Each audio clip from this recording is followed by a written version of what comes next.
भारतीय जनता युवा मोर्चा के प्रदेशाध्यक्ष तिलकराज शर्मा द्वारा शिमला में एक पत्रकार वार्ता को संबोधित किया गया, जिसमें उन्होंने केंद्र की भाजपा सरकार की सेवा, सुशासन, महिला, युवा, किसान और गरीब कल्याण के 10 वर्षों की उपलब्धियों तथा हिमाचल प्रदेश में जयराम सरकार द्वारा किए गए विकासात्मक कार्यों और कांग्रेस सरकार की झूठी गारंटियां और 15 महीनों के कुप्रबंधन का भी जिक्र किया। पत्रकार वार्ता को संबोधित करते हुए तिलकराज शर्मा ने बताया कि 2014 से पहले देश सिर्फ घोटालों के लिए जाना जाता था, लेकिन मोदी सरकार ने पिछले 10 वर्षों में देश की छवि को विश्व पटल पर चमकाने का काम किया है। आज भारत विश्व की सबसे तेजी से बढ़ती प्रमुख अर्थव्यवस्था है, जो कि अगले 3 वर्षों में तीसरी सबसे बड़ी अर्थव्यवस्था बन जाएगी। उन्होंने कहा कि केंद्र की मोदी सरकार ने सबका साथ, सबका विकास और सबका विश्वास के मूल मंत्र के साथ कार्य किया है और इन वर्षों में जो काम हुए हैं वो कांग्रेस के कुल 60 वर्षों में भी नहीं हो पाए। उन्होंने बताया कि देश के युवाओं को विकसित भारत के संकल्प को साकार करने के लिए पुनः नरेंद्र मोदी को तीसरी बार प्रधानमंत्री बनाने के लिए उन सभी युवाओं से आग्रह किया जो पहली बार मतदान करेंगे, ताकि देश के अंदर सेवा, सुशासन और गरीब कल्याण हो सके और भ्रष्टाचार, भय, क्षेत्रवाद, जातिवाद, भाई भतीजावाद खत्म हो सके। भारतीय जनता पार्टी के शीर्ष नेतृत्व द्वारा हिमाचल प्रदेश में युवा मोर्चा के माध्यम से पूरे प्रदेश भर में 10 वर्ष उपलब्धियों का एक पत्रक पूरे प्रदेश के लिए हमने तैयार किया है।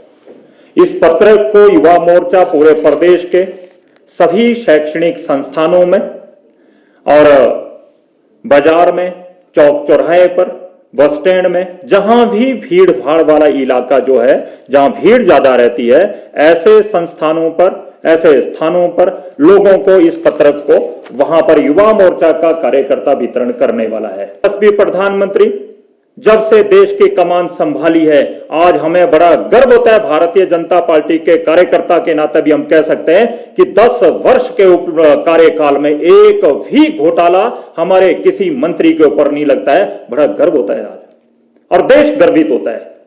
लेकिन कांग्रेस के कार्यकाल में क्या था? पूरा कैबिनेट, जिसको हम कह सकते थे कि घोटाले के केस में आज भी कुछ लोग जेल में हैं या तो फिर कुछ लोग बेल में। कितना बड़ा परिवर्तन है। लेकिन क्या नहीं हुआ है? इनके केंद्र के उस समय के मंत्री पी चिदंबरम जी कहते हैं डिजिटल इंडिया हो जाएगा। कैसे आप व्यावहारिक बात करते हैं?